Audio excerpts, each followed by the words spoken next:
I want you to remember that no bastard ever won a war by dying for his country. He won it by making the other poor dumb bastard die for his country.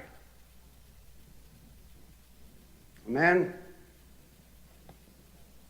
all this stuff you've heard about America not wanting to fight, wanting to stay out of the war, is a lot of horse dung. Americans traditionally love to fight. All real Americans love the sting of battle. When you were kids,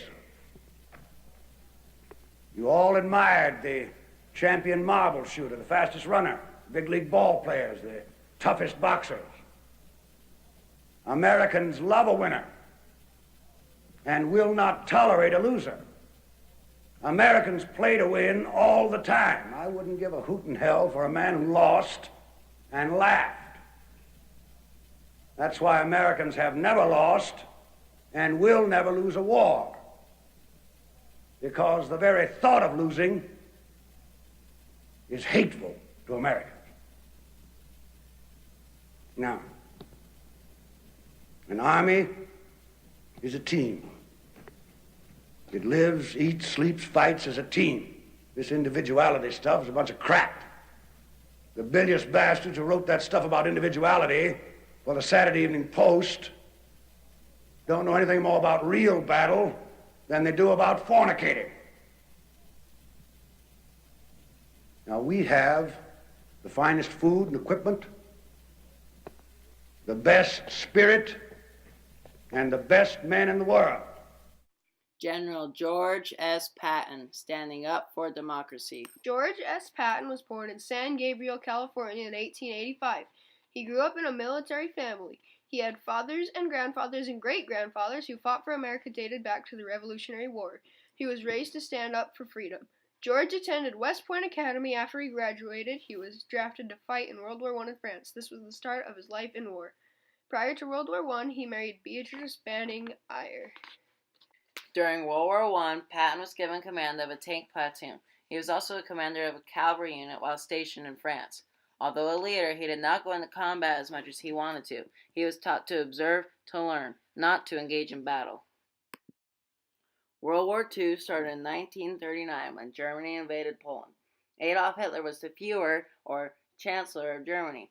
America stayed out of the war until Japan, one of Germany's allies, bombed Pearl Harbor in 1941. Patton was then stationed in North Africa in command of the 7th Army. What is democracy?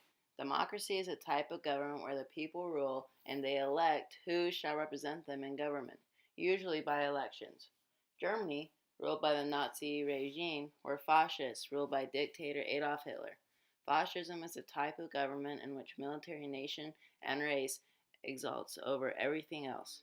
Adolf Hitler brainwashes people into thinking that they were superior to everyone else and that Germany should rule the world. General Patton stood up for democracy because he knew, along with the United States of America and its allies, that this movement was wrong and would end democracy for all nations. He was a true leader by training his men to win, by building morale within the troops, and through his rough and tough nature. He made his troops become that much more passionate about human rights and the beauty of democracy. During Operation Torch, Patton and his army invaded Casablanca, where he established himself as a respected leader. He then invaded Sicily, where he led a glorious campaign and was the first to reach Messina, Italy. The reason why Patton kept on beating the Germans was that he perfected the art of lightning-quick tank maneuvers. He could send his tanks in faster than the Germans could in their blitzkrieg. He was the only Allied general that the Germans feared. In the Battle of the Bulge, Patton's Third Army inflicted 55% of the Germans' casualties and only received 9% of the Allies. One of Patton's quotes was, "May God have mercy on my enemies, 'cause I won't." His mindset was to go in quick, kill them all, and take no prisoners.